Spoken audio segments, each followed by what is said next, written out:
Krishna Hare Hare, Hare Ram, Ram Ram, Hare Hare.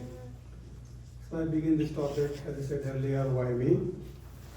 And let us see that why people choose to engage in devotional service. There may be several reasons why people engage it. Everyone have their own reason why they want to practice devotional service. And I put them into 4 buckets here. One is that out of fear or fear of the future. Some people approach the Lord saying that if I don't worship the Lord, if I don't go to temple, if I don't do any worship, I'm likely to be punished. Or I don't have a bright future.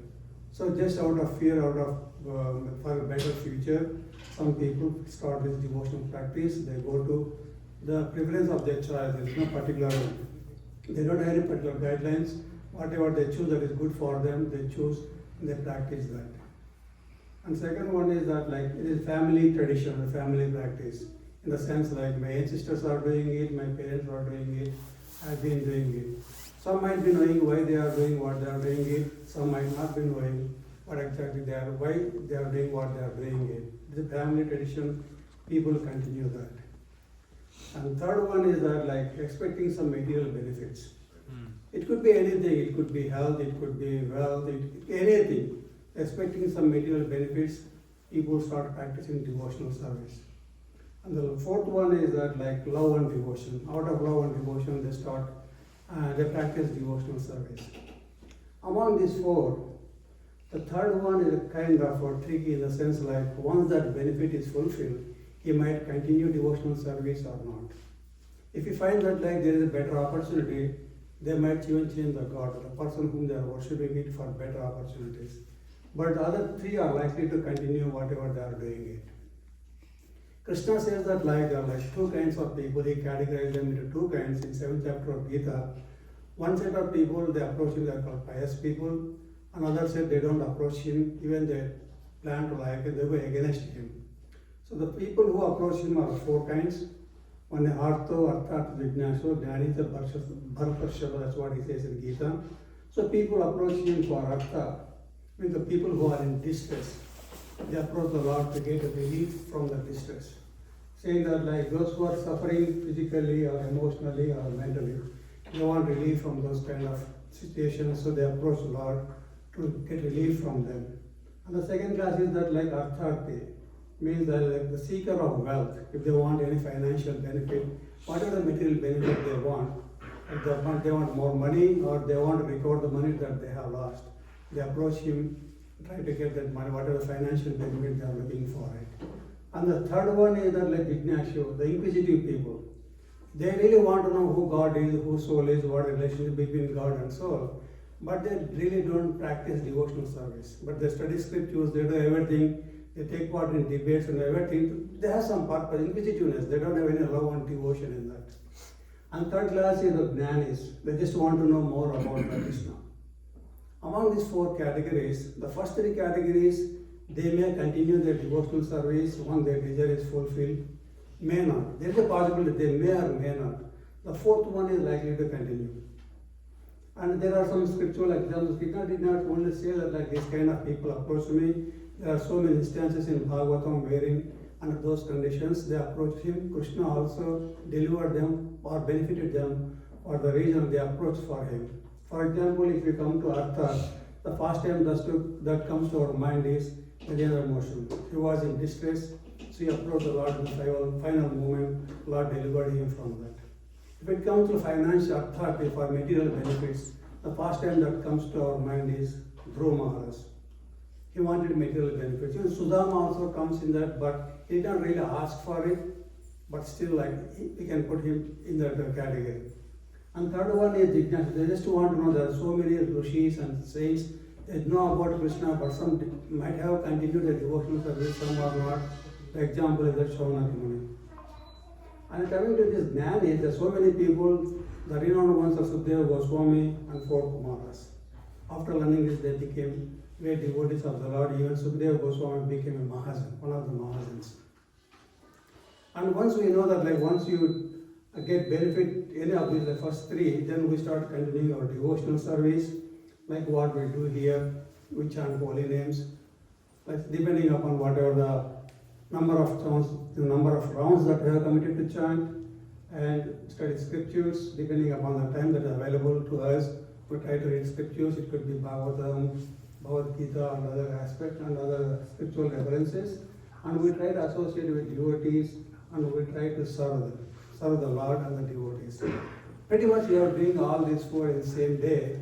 But when it comes to association, sometimes a physical association may not be possible. It is of two types. One is physical association, that is called Vapa association. Other one is Vani association. We can associate Guru or other people like by listening to them. So Vapa association may not be possible all the time, but Vani association is possible. So somewhere or other we are practicing all those things in our daily life. Serving means we have deities at our home, and we offer we worship them by offering whatever we are planning to offer. But when we start this devotional service, we have some expectations on this, because we think that my life is going to be peaceful. It's free from chaos, free from any material issues. But that is not the case. When you accept it, it's not about the options of chaos. It will be there whether you practice devotional service or not. We are going to experience material turbulences. But the fact here is that seeing Krishna in that one, in those turbulences, and seeing that these are all for my benefit. There is something that I need to learn from whatever the calamities that we are undergoing. That it doesn't necessarily solve all our material problems, but it transforms us and teaches us how to navigate those difficulties. That is the advantage of taking and practicing this devotional service. And second thing is that and the last one is that so practicing Krishna consciousness means remembering Krishna even when facing life challenges and praying for him to align our lives with his desires. So it is very easy for us when life is going really smooth to continue the devotional service. When we face some turbulences, some disturbances in our life, in most situations, the first thing we do is we stop devotional service. In most cases, I'm not saying everyone, but regardless of the situation we are in, we have to continue practicing devotional service. The background of this picture is the Denver ISKCON temple. The front door they changed it recently, but this what the temple is. Prabhupada visited this temple in 1975. May. The interesting thing is that it is on Cherry Street and 14th Avenue. There is a stoplight by Govindas. So when program is going on, cars who are driving in that way, they are bound to stop it because of the stoplight. And there's some people, they heard the kirtan, and they came back to the temple and they became devotees also. So many people, at least 20% of the people who drove through this road, they became devotees of the Lord. And when some disturbances, some troubles comes to us, it is natural to us that why me? This question comes to us. I have been practicing devotional service. I am chanting whatever the rounds that I am committed to chant. I am reading scriptures. I am doing all these things. Why these things are happening to me? Why do I have many problems? Why life is unfair to me? These things come to us in general. But what Gita says is that the doubts may enter the mind and heart and says that I am trying to be good devotee, but why isn't Krishna helping me? Does he really care? Does he even exist? These doubts comes to me. But we cannot really practice devotional service with the doubts. Coming doubts is common, but we need to get them clarified. What Krishna says in chapter 4 is that those who lack faith cannot attain good God consciousness. This raises an important question. How should a devotee deal with the doubt when he seems to go wrong, when things seem to go to wrong? So the third point what I would like to state here is that maybe someone can volunteer to read. Instead of questioning Krishna's integrity and intentions, we can turn inward and consider how we are advancing in our devotional service towards him to qualify to receive his mercy. Does that make sense? That's one of the comments and point that I want to stress here. So if we have that kind of consciousness, maybe we can get the next one. This changes our consciousness from why me to try me, grounded in complete faith in him. Yeah. Instead of questioning Krishna, am I qualified to receive his mercy? Am I doing my spiritual practice properly? Am I chanting my rounds properly? Whatever we are doing it, That tells us that if we introspect ourselves, we get the answer, whether we are qualified to or not. If not, what we need to do to qualify ourselves to get His mercy. And further, he says that like important principle of Krishna consciousness is recognizing who is truly controlling at every moment. That's the most important thing. Are we controlling it, or there is super power that is controlling it? Krishna says repeatedly in Gita saying that like, I am the supreme controller. And instructs us to never consider ourselves the cause of all the results of our actions. That's what Krishna's instruction in Gita. But most people refer this 2.47. They say that like I'm doing my duty, karmanya vadikarasya. They don't go to the remaining 3 lines of the verse. Most people say, well, the first verse is very common. And I have heard some debates also saying that they pick what they want from the scriptures. They don't go in detail. They just say what is convenient for them and they participate in debates. And one of the debates I heard was that like, it says that like God doesn't exist. Even Bhagavatam says that God doesn't exist. Yes, it says. Where Hiranyakashipu says that. It is in Bhagavatam. It doesn't mean that it doesn't exist. They take that particular point and take part in the discussion. What I mean to say here is that like we have to take the whole philosophy, not just like what is good for us. And the thing is that understanding this, a Krishna conscious person aims only to please the Lord and leaving the outcome to Him. It doesn't matter what it comes to us. His only duty is to please Him without any expectations. Whatever it comes to Him, He is ready to accept that. And the Lord also made some promises in Gita. And I discussed this earlier, presented this in a couple of my earlier classes. And one of His promises or instruction for this class is this one. Nimitta Mataram Bhavasave Sachin. That's what He says to Arjuna. But one thing we have to remember here is that when you start practicing Krishna consciousness, Krishna says in Gita that like, I will erase all your sinful reactions once you surrender unto me. Then we expect that like, it's like clean slate, free from all the sins, and we expect a smooth sailing. It is not like that. Acharyas give an example like, we don't know how much karma we have accumulated. And we are here either to enjoy or burn whatever the karma that we have accumulated. In either case, we are burning it, maybe by enjoying or by suffering. We don't know how much was there.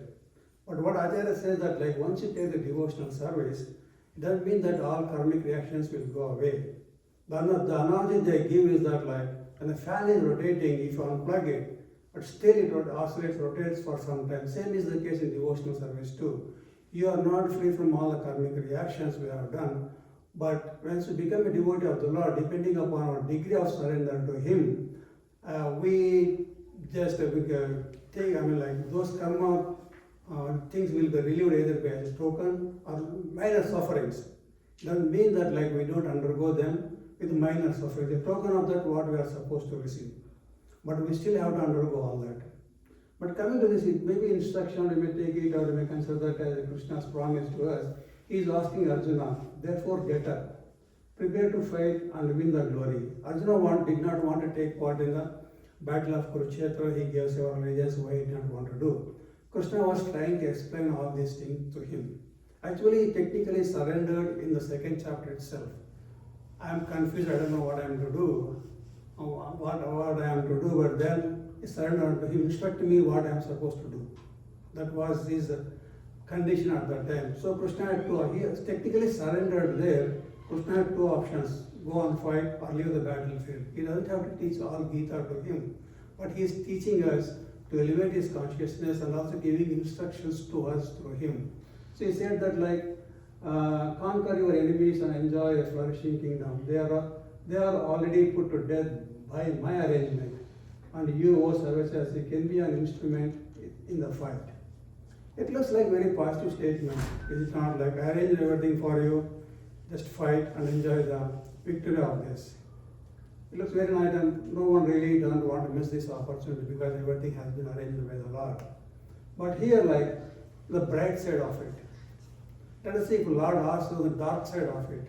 So I will put you in a suffering situation. I want you to undergo all these things. You will be killed by so and so. Be a part of instrument in that activity. most of people may not be ready to be part of those kind of activities because of that side of it. But see, you are an instrument. There is the positive side of it and the negative side of it. Either case, you are an instrument in the hands of the Lord, but are we ready to be an instrument on the dark side of it? And how many of us are ready, but I am not ready. So regarding this, there is interesting pastime in Bhagavatam that talks about this, who is very, took part in the dark side of, become an instrument on the dark side of that. Who is that? Is that before that, try me, what try me means, when you are in difficulties, we say that I accept challenges as spiritual growth. Whatever the challenges that we are facing, maybe for us to improve ourselves, to refine our consciousness, I completely depend on Krishna. Maybe those things help us to increase our degree of dependence on Krishna. And I use difficulties to deepen my faith on Krishna. And I take responsibility for my spiritual progress. This reflects courage, surrender, and faith. What try me means, this kind of things help us that I accept whatever challenges that I am undergoing in my life as Krishna testing me or trying me to get better. There's an interesting pastime in Bhagavatam that talks about King Chitraketu Maharaj. He was a king of this whole entire planet, and he had many wives. He was having a very luxurious and comfortable life, but the only problem that he had was that he did not have any children. That thing was very disappointing to him. Though he had many wives, he did not have any children. When kings don't have that to inherit the throne, what they do is that they perform some sacrificial yajnas or something. They approach their family guru or some great saints and they explain the problem to them. This is where I am now, what I need to do. Usually they suggest perform yajna or sacrifice. Then they give the result of that one to the king, entitled to get whatever result of that. Sometimes king do share that. That's what Dasharatha Maharaj did it. He shared the yajna, the result, with 3 of his wives, the permanent wives. But in case of Chitraketu Maharaj, he shared that his wife only, the first wife, that's Krutadyuti. And Angira Muni said that okay, this is the result, we performed yajna, this is the result you are going to have, you are going to be blessed with a son. And he was very happy, and finally he says that the child is to bring both joy and sorrow. He said that to him. See, got a little bit perplexed. He was clear on the first sentence. The first one, joy means yes, he's going to have a son, no doubt about it. Sorrow, what does it mean? He thought that he interpreted that in his own way. Probably since he's going to be the only child, he's going to inherit my throne, he might become arrogant, or he might not listen to me, he might be disobedient. He has his own interpretations. What exactly that means? But what it means, we discuss that in the next slide. Say, as soon as Krutadyuti became pregnant and is about to give birth to a child, king started giving more attention to her. All other queens, they became envious of her because he's not giving attention to them. That one, they feel that king is neglecting us. This is because the first one, this first queen became pregnant, he is going to deliver a child. And they wanted to play some tricks on her. Since she is adult, they cannot really play tricks on her. But they played tricks on the child. They poisoned the child. So that caused that the child suddenly died. It was totally unexpected, but they did it out of jealousy or envy on the first wife. So Chitraketu was overwhelmed with grief. Not only Chitraketu, and all the family members and all the residents of his kingdom. Then while they were lamenting for his loss, Narada Muni and Angirika again appeared. And they wanted to teach him, they wanted to educate him about that. But instead of educating him about the philosophy body, soul and relationship, how they last, how long, how they end, they wanted to let the child speak. That way he might enlighten him better than Narada Muni and Angira Muni. So they brought life back to him. As soon as the child got his life back, they all were really became jubilant because he's alive now, he's no. But the first question from the child was, who are you? He didn't realize the relation or the connection that he has with them earlier. Just few moments ago, few minutes ago, he was his child and he is his father, he was his mother. But as soon as soul leaves the body and the connection is gone, and he enlightens him. And here are some of the think that he enlightened is. Maybe someone can read this and volunteer to read. According to the reactions of one's fruitive activities, one takes birth in various species of life among the birds, beasts, trees, human beings, demigods, and so on, thus rotating through various bodies. For a certain period of time, one receives a particular type of body as a son or father in a false relationship. All our relationships in this material world with friends, relatives, or enemies consist of duality, in which one feels happy and distressed based on illusion. This is in Bhagavad, this is not my one. So that's how the child enlightens him. And immediately, he takes the shelter of Narada Muni, and then he practices devotional service. Within 7 days of time, he was able to see the Lord Sankarshan. That is the advancement he made after that realization. He was not only able to see him along with 4 Kumaras, he also glorifies the Lord. As a result, what Lord does was that he gives him a spaceship and he allows him to travel all over the planets to glorify him. That's what Chitraketu had been doing it. He visited all other planets and then he was glorifying the Lord. In one instance, when he was doing that, he happened to see Lord Shiva and giving some discourses to saints, having his wife Goddess Parvati on his lap. And Chitraketu felt that it is not really it doesn't look nice, because even in the material world also, when people are doing that, they don't have their wife on their lap. This kind of private thing. So he's doing it in public, especially in the assembly of great saints, and he's giving some instructions to them. So it is not appropriate to have a wife in his lap.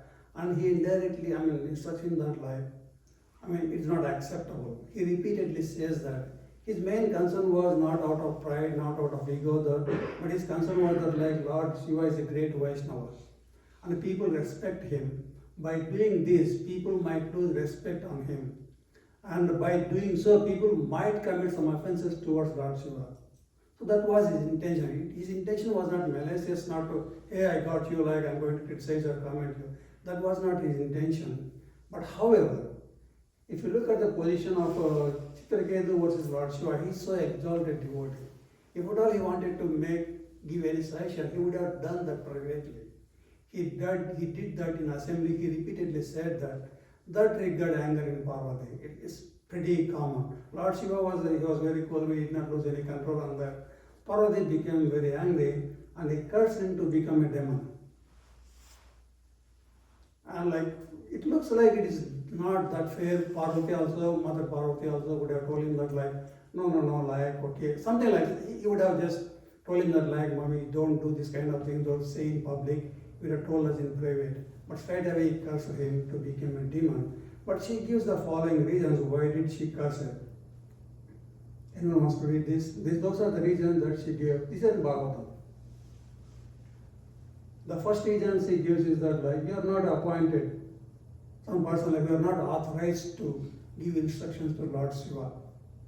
And the second one says that Brahma, Narada Muni, 4 Kumaras, Manu, Kapila, they are all great devotees. They did not come and instruct Lord Shiva. Do you mean to say that they don't know Dharma? Are you more qualified than them? She gives all these 4 reasons. So she curses him to become a demon immediately. So he became a demon like Utrasura within no time. So at that time he became from a sacrificial fire that was being conducted by first one.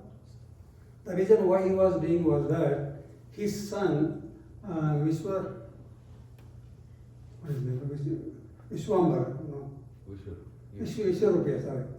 Vishwarup. He was a priest for all the demigods. And Indra lost his kingdom because of offense that he committed to his guru. And he helped him to regain that kingdom back.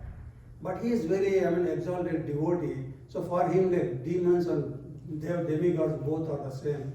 He was treating them equally and he was distributing the remnants of the sacrifice that he was performing to both of them. Indra was not happy with that because he is always insecure of his position. So since he is sharing the result of Yajnas even to demons, he thought that they might become powerful again, might take his throne. That was his main concern. So he kills him. So his father, that's why he became very angry about that, because he benefited him, he helped him to get the kingdom back, but he killed him. As a result, he performs yajna sacrifice. From that one, Chitraketu appears as demon Vitrasura. He did not appear as like a small infant boy or something. He appears as a great with giant body with a trident in his hands. The thing what happened here is that like he performed this yajna to have a son who could kill Indra. That was the intent of his yajna sacrifice that he did. But unfortunately, some of the mantras that he chanted, he did not chant them properly. Instead of having a son who could kill Indra, he had a son who was killed by Indra. That's the unfortunate thing. But his purpose was just to fight with Indra and to be killed by Indra. So Uttarathara immediately started fighting with Indra. He was so huge and so gigantic, like Indra and demigods are not able to face him. They fled the battlefield. Usually what they do when they do that, they usually approach the Lord through Krishna, through Brahma. So they prayed on Lord, they approached the Lord. What Lord does is that like he did not really want to interfere in this one. He gave some instructions, some solutions. Do this, you will find a solution to this. The solution that he gave was that like there is a great devotee called Dadichi. Take his bones, from that we'll build a weapon called Thunderbolt. Use that weapon to kill him. It looks really unfair, like his Krishna is trying to kill two of his devotees. Though Uttarasura is in a demon's body, he was still maintaining his devotional practices. Internally, he was a great devotee. And Dadichi, I mean, like, he is a great devotee, nothing to do with this incident that is happening. But Krishna asked the demigods to approach him, ask for his bones, and from that bones he can build a weapon called Thunderbolt, also known as Vajrayana. When the Dadichi is greatly respected in India, and the government of India also released a stamp with his picture on it. So Maharishi Dadichi accepted that request. He did not even question, why did Lord ask me to do this kind of thing? Is it real? Why he wants me to die? Practically, like they went, they asked him, you have to die for us. That's it. The bottom line is, without any second thought, without any hesitation, Dadichi, he accepted to give up his body and give the bones to demigods. With that they can make Vajrayana or Thunderbolt weapon. And like no anesthesia, nothing at that time. He was in trance meditation and left the body, and they cleared apart and got the bones from him, and they made the weapon. Now Indra know that like he charged with power, like he got the weapon to kill him, and he became more powerful. All the demigods like again went back to the battlefield, and they were chasing all the demons. Since they are more powerful, they started killing them, and most of the demons started fleeing the battlefield. Uttarasura was still fighting in the battlefield alone, and he tried to motivate them, saying that like don't leave the battlefield. There are two ways of having glorious death. One way is to remember the Lord while leaving the body. Other way is to leave your body in the battlefield, killed by the enemy. These two are the glorious ways. Don't leave the battlefield and just have very painful death and a deathbed or something. It's a good opportunity if you don't do that. But still they left the battlefield. Uttarasura was the only one who was on the battlefield. Look at the situation. He was just appeared from a sacrificial animal. No one was there. And he was destined to be killed by Indra. But regardless of the situation he was in, he did not lose faith on the Lord. And he was doing his duty.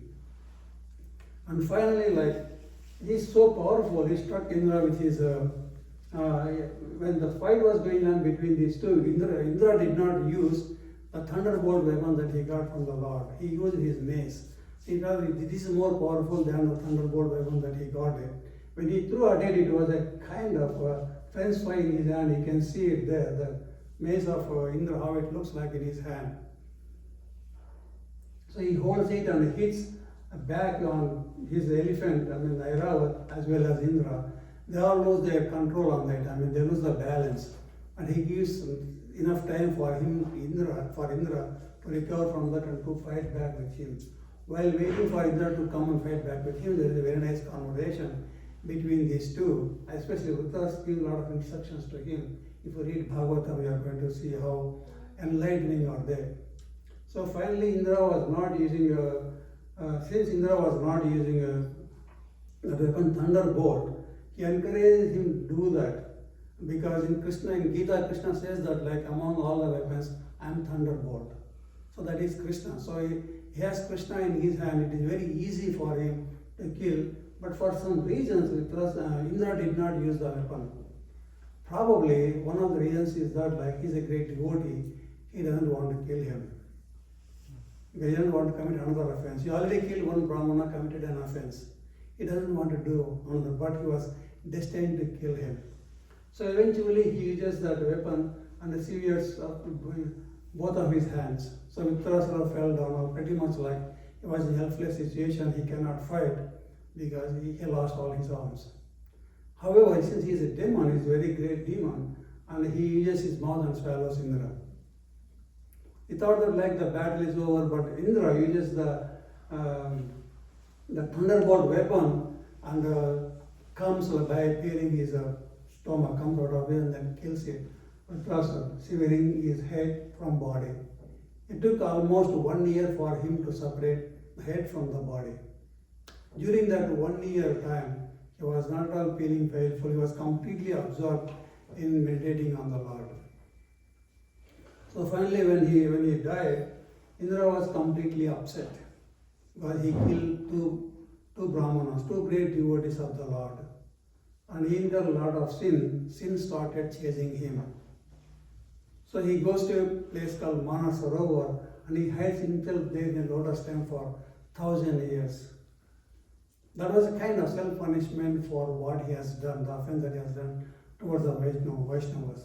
After that, like by the mercy of great devotees, including Lord Shiva and others, he comes back and he regains his position in the heaven as a head of the heaven. If you look here, why Uttarasura matters,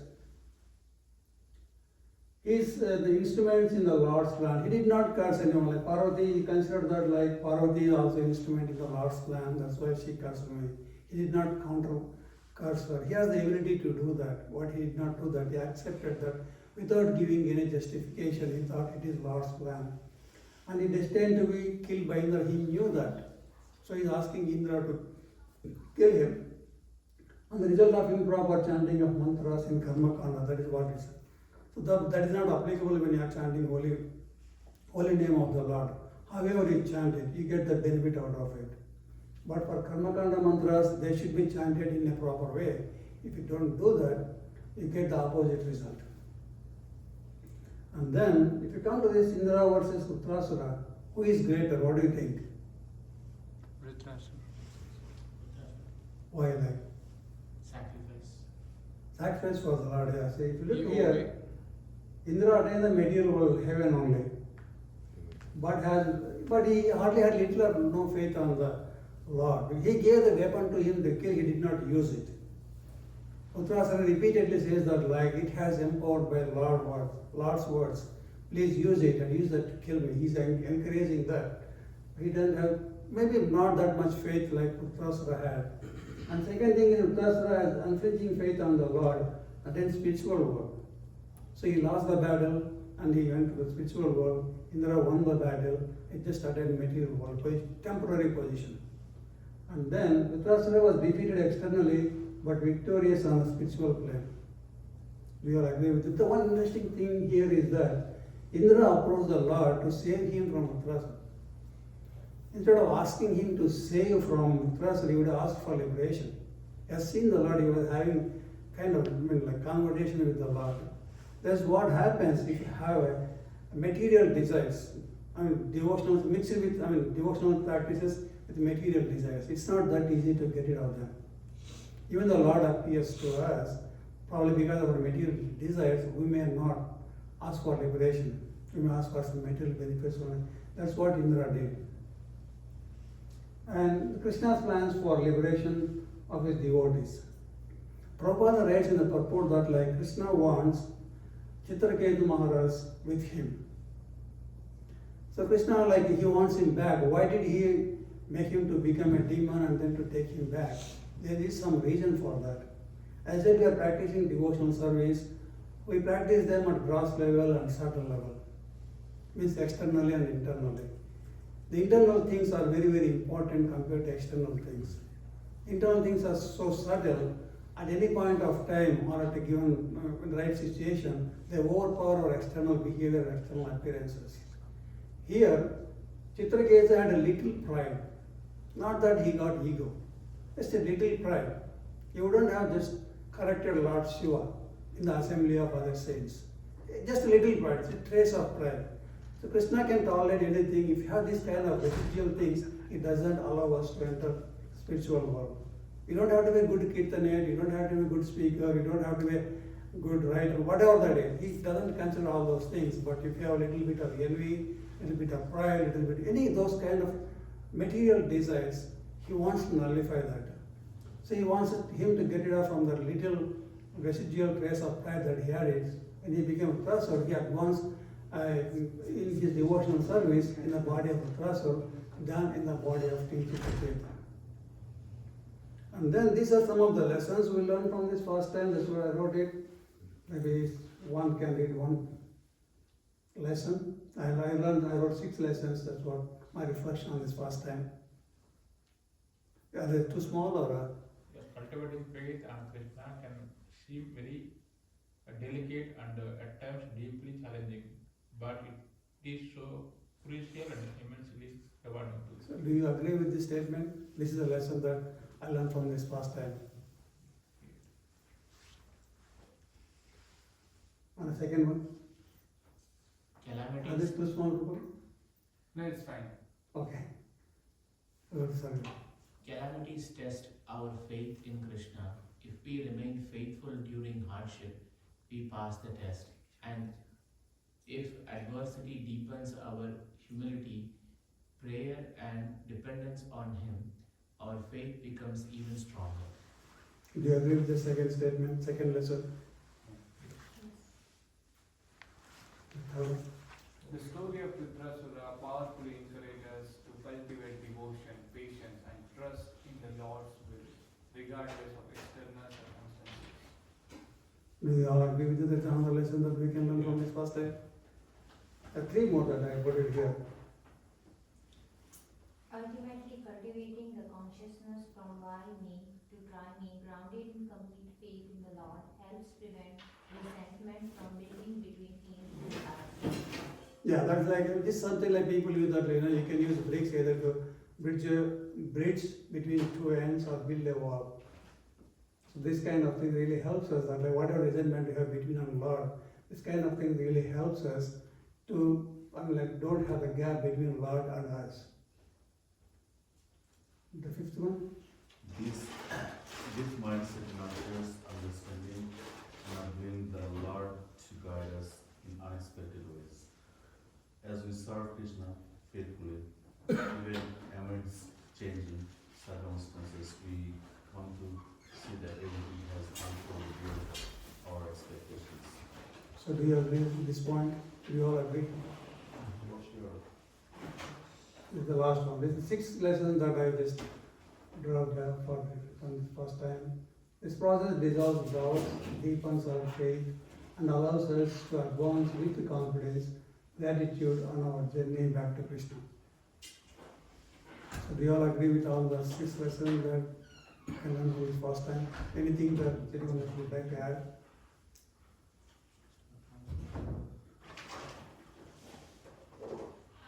And then what the conclusion here is that this is the Denver temple. The one standing there is a disciple of Keshav Bharati Swami Maharaj. He is in Houston now. So what is failure means? How do you take it as Krishna is redirecting us? And rejection means that a say like we are getting all negative response. What it means is that like Krishna is protecting me. If some untoward thing is supposed to happen, so by being rejected, we are protected from whatever the untoward thing is supposed to happen to us. Difficulty, Krishna is strengthening me. Does that make sense? Yes, yeah. And 2 more here is that like instead of asking why me, say Krishna, give me strength, try me. So the title is appropriate to what I said. Yes. And finally, I took it because Gaur Purnima is coming. I just took the background. Yeah.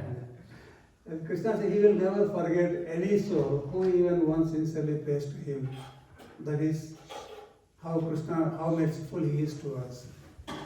See, we remember so many people, like we have like some favorite stars, maybe favorite music and favorite singer, favorite musician, favorite ball game player. They never even don't know that they exist, we exist. But Krishna is not like that. Whatever services we do, even the minor thing that we do, he keeps that and he reciprocates to us at the right time. At right time, whatever he feels right for us, not what we feel right for us, whatever he feels that right for us. So we listen to this pastime. Scriptures say that like whenever we listen to pastimes, there is falsity. What do we get? What benefit we get it? Even any sacrifice, anything we do, we expect something in return. So what is expected from this pastime by reading it or by listening it, by discussing it? Let us see what Sukhdev Goswami says. You relieved of all sinful reactions, conquer enemies, and life duration increase. Here enemies means our internal enemies, not the external enemies. So this is in brief about this topic. So any questions? If I have said anything wrong, please forgive me. Whatever I said, that is the mercy of my Guru Maharaj. Nothing is my own. The mistakes are mine. So Prabhuji, regarding Vritrasura, he was so humble. So we read the Vritrasura prayers. The second prayer is Dharma Pushtam and Yeah. Parameshtam. So he said, I don't want heaven, I don't want any planet, I want to remember you.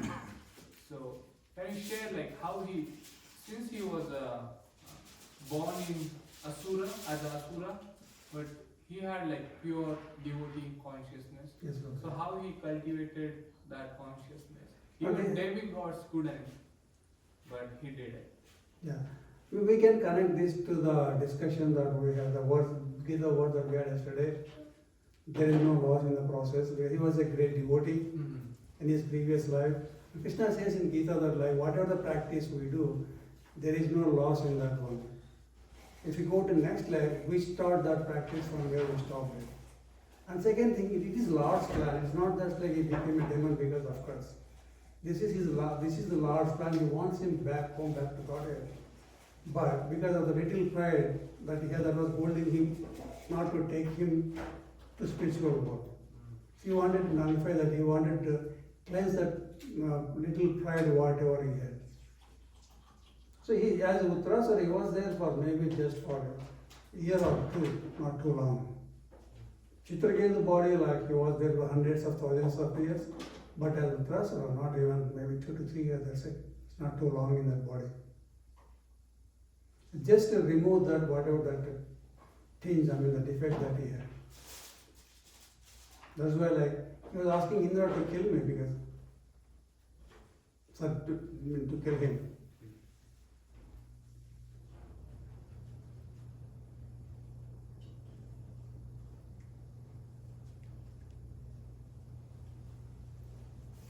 Go ahead. In conclusions, you were mentioning that when you're going through challenging situations, you should keep that faith and see it in a different way that perhaps Krishna is giving you. I mean, it's theoretically Difficult, yeah. yeah, but practically, like, what steps can you take to maintain that consciousness? Do you talk to someone? Yes, well, yeah. What do you do? Yeah, I said earlier, like when you undergo it, it is very easy for us to practice devotional service. Everything is smooth sailing. Some trouble comes, the first thing we do is to stop devotional service. In majority situations, I'm not talking about devotees. There were some instances, even devotees also, they discontinued their devotional practice. The only way I said that, like, associate with devotees. Just aligning our consciousness, it looks like Krishna has a plan for me. Go to Bhagavatam, read the scriptures. So this is pastime will tell us that, like, why me to try me? Uttas in the body of Uttas, King Chitraketu was asking him to kill him. Because it's not an easy thing. Even Dadichi, It was never related to what happened. But he was ready to give up his body. He didn't even doubt that like, why did Krishna do these kind of things to me? Always think that like Lord has a better plan for us. It takes time, it is not that easy, but as we progress, we come to that stage. So, in Chitraketu's case, was the Lord's plan Yes, brother. for him to not have a child and still he pursued his No, body? not have a child, that I don't know the Lord's plan, or probably it was Lord's plan, that I don't know. But being cursed by Mother Parvati was his plan. Because he had a trace of pride in him. Probably like, I'm a great devotee, I'm spreading the message of the Lord throughout, all the planetary systems. Little bit of pride probably. That pride made him to curse Lord Shiva. The lesson that we learn from this one is that like, we don't take a chance to correct great devotees. They are doing that means they may have some reason why they are doing it. Instead of correcting them, we could humbly go and request them why this, in a different way. Open-ended question. Yeah. Because of that only, like, because Lord Shiva, he is a Mahajan. In terms of devotional service, I am not comparing these two, is far advanced. You would have thought that like probably he is doing that means probably there's a reason behind that. I don't know what the reason, because I didn't find that in Bhagavatam, probably some reason is there. Or the reason is that like Chitraketu to be cursed by Mother Parvati.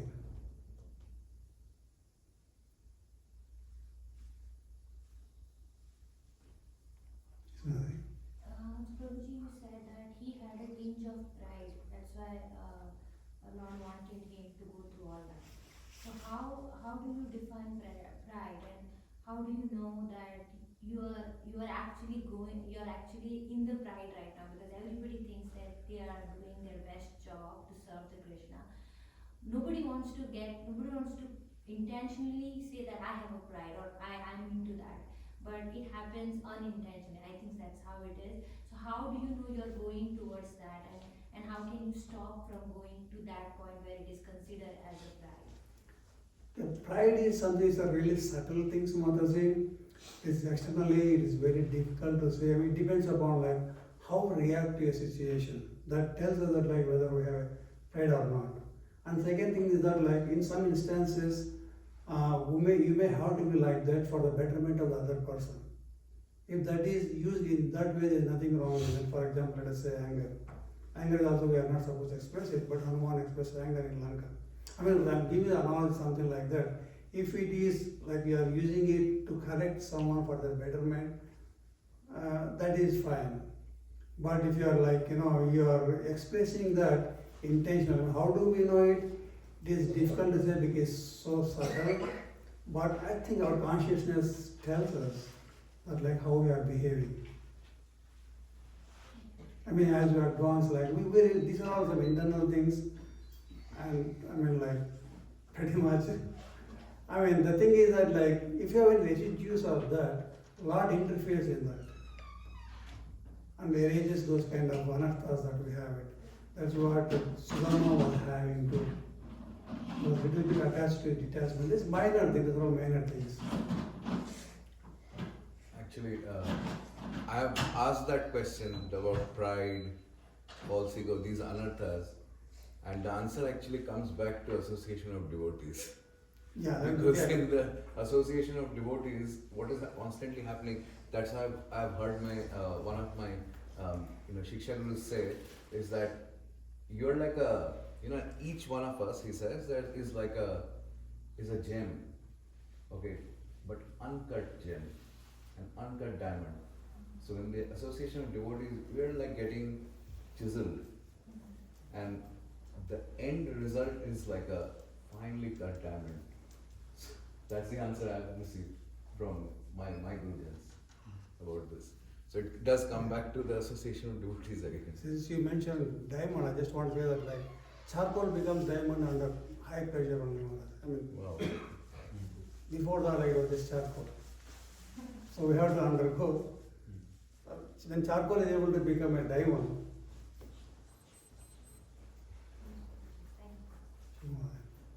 Lord Shiva, even after this incident, I'm just like remembering that he doesn't say a word against Chitraketu. Yes, he didn't say In anything. fact, he says just the opposite. He says that Yeah, this he is has the some personal concern with Parvati, yeah. That is glory there. of a devotee. Yeah. That he does not care after the curse is given. Yeah. That he doesn't care whether he is in heaven or in hell. He's liberated or not. He's always engaged in serving the Lord. Yeah. So that is Lord Shiva's magnanimity.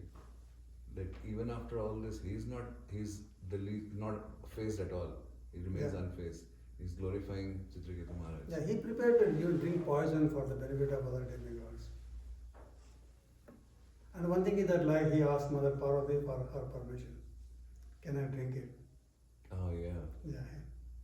Yes. So acharyas say that in different regions, Father, they give different explanations why Parvati said yes to him. And yeah, maybe we can discuss those things later. But one thing is that like he is so compassionate about the welfare of devotees. That was one of the reasons why she encouraged him to drink the poison. And second thing is that she knows he's not going to do anything to him. Mm.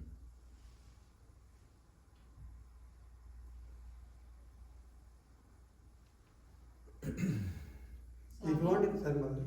So Prabhuji, just because you said that Parvati gave permission for Shiva to drink the poison, so again there is a trust that nothing can happen to him. From Parvati's side, she also had a strong Yeah, trust. she knows that, yeah. And also in the Chitraketu side also there is a trust. So I think the trust is a main factor as you said. So if you trust, then hold that trust so strong that anything can pass through that trust. Like put your trust in Lord so much that everything won't be smooth sail, but then you will feel like this you're going through the smooth sail. I think so. Yes, Mother, yeah. Yeah, trust is important. That's what it says that like what is the problem? If Krishna wants to kill, no one can save, and Krishna wants to save, no one can kill. Yes. So get rid of all the anarthas like false ego, pride, all those things. As Prabhuji said, devotees association. That's really fun, Mother. That's really fun. You said yes. Devotees association is important. That really helps us to correct our anarthas. If you have any, we can like find some close associates. We can reveal, like our personal things to him. They will help us how we can get over all those things.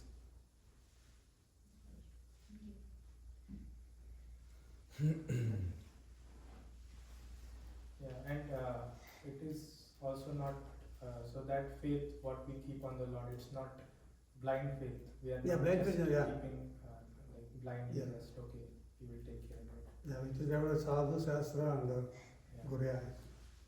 Yeah, blind faith and prajalpa, these are not recommended in are absurd questions. These are not recommended in spiritual practice. Absurd is like challenging questions.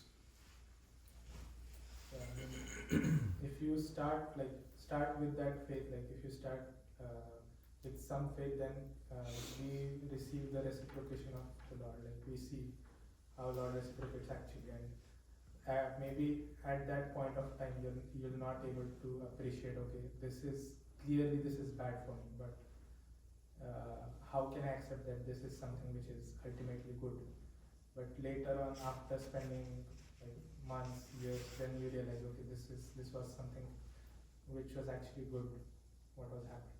That's probably. So yeah, it takes amount of faith, but yeah, it's also reciprocal. So if your practice is sincere, then in small ways, Krishna reciprocates with you. Yeah.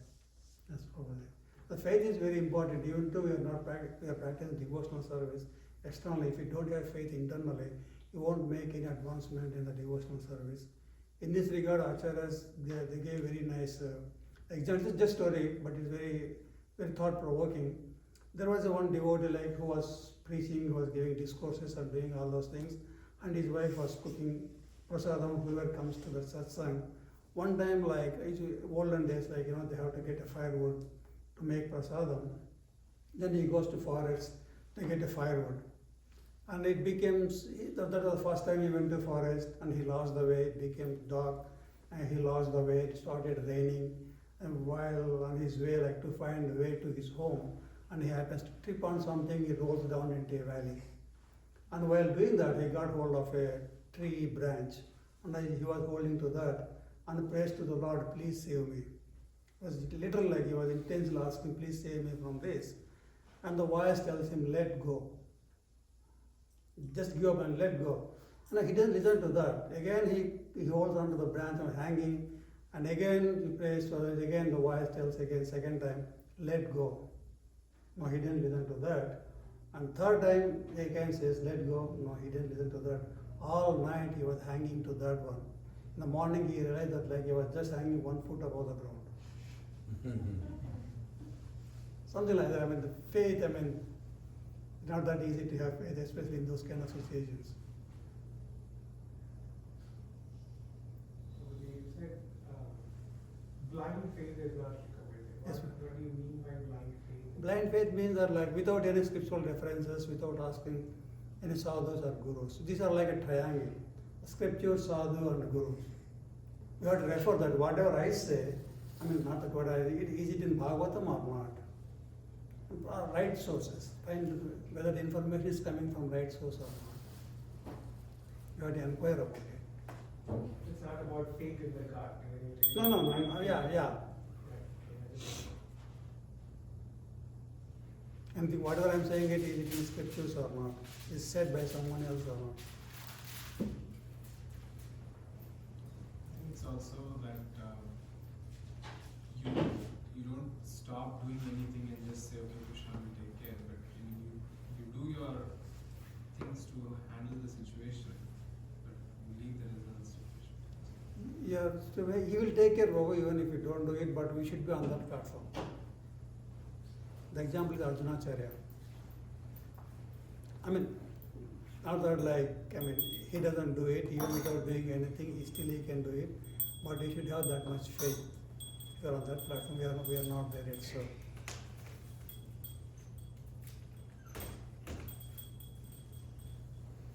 Yes, bro. Is there teachings on what to do during the time of trouble? Like say it's grief or a really deep depression, like what you should do during that time? Actually, I mean, like I don't see any teachings out there about acharyas. I mean, we can take Arjuna as an example.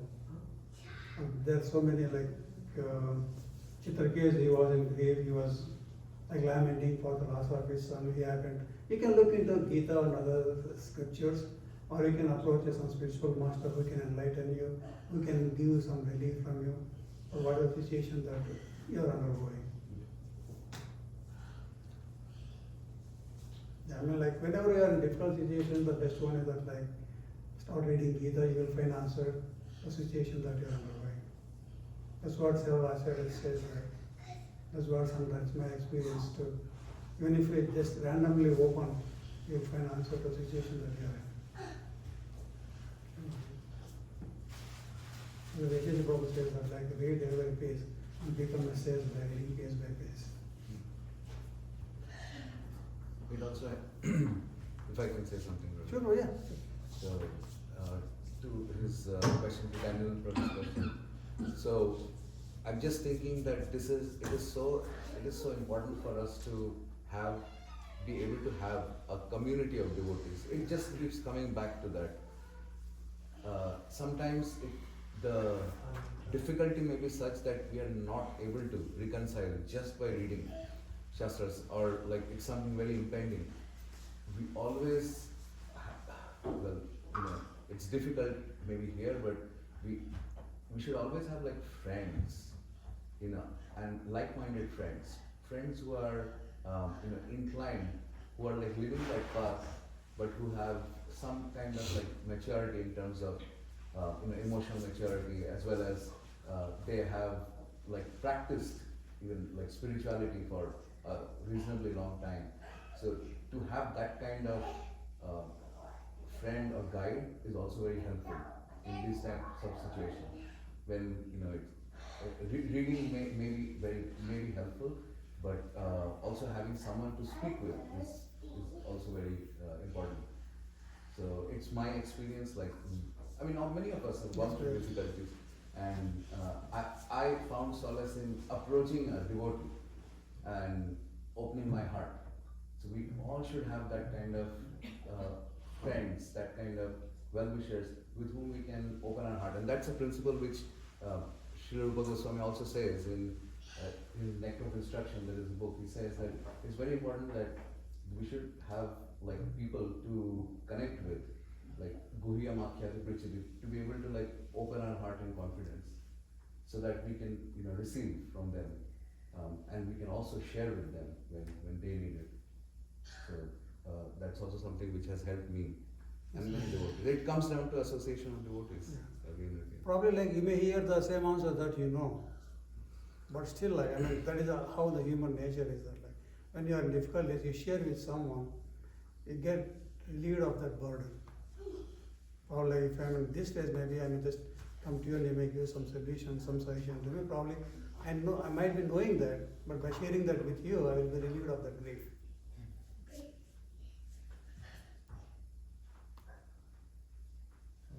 That's how, in addition to what you said, Prabhuji, so that's how in Bhagavad Gita also, like Arjuna was also in distress. So how Krishna helps him to come out of that distress is he tries to elevate his consciousness. So the main distress, what we feel distress is about death.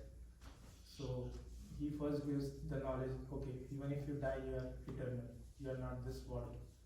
So that's how he elevates his consciousness on the initial level. And you are all this, like this body is temporary, but you yourself are eternal. So this bodily connections and everything, how they are temporary, and so focusing on these, like some of like gradually, and some other topics, like for example, in India there was nowadays it is not there, but yeah, usually somebody there is a death in the house, then they'll keep they'll invite some sadhus and they'll have Garuda Purana, they'll read from there. So it describes about how the journey goes right after the death. And so like basically hearing and reading, as Prabhu was saying, reading and hearing philosophy, and because at that time these are the questions, like there are many times it happens that there are questions which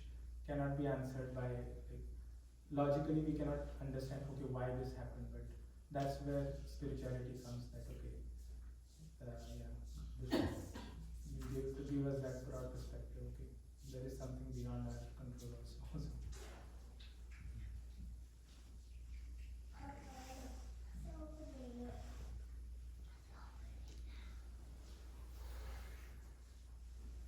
Does the title make sense to what I said, or there is no relation? So why we to try means like this is from the point of view of Krishna. That is what Yeah. you're saying, right? Use me as an That instrument. Like why should we approach him? No. Why these troubles are coming? Why troubles are coming? Yeah. Okay. Instead of questioning him, why you are giving all these troubles to me? So try me, use me as an instrument in your leelas or pastimes, whatever the lessons you want to so, teach. okay. So we are shifting our mindset. Consciousness, yeah. Yeah, consciousness. Yesterday, Ishwara Prabhu was saying something. It's not that when we perform devotion, engage in devotional service, all our troubles disappear. You mentioned that as well, and but our view, our perspective changes. Changes, yeah. That how we are looking at it, like victim versus, okay, there is a deeper reason. Like there is something that, I'm accountable. At the least we can understand that I'm accountable for what I do. So it's not that it's happening unfairly or unjustly, Yeah. but what is the best thing that I can do now? There they are. Yeah. Surrender to them. Help me get out of this mess now. That's all, yeah. Thank you, Guru.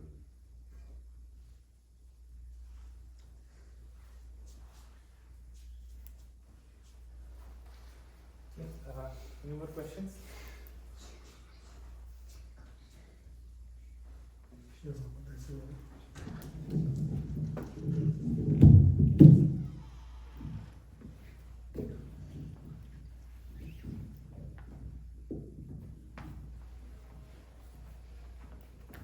Hare Krishna. So first, I would like to thank His Grace Brajanath Prabhu for sharing with us such a wonderful topic and his realizations and from the pastime of Dhritarashtra. So we'll thank Brajanath Prabhu by one time chanting Hare Krishna Mahamantra. Hare Krishna, Krishna Krishna, Hare Hare, Hare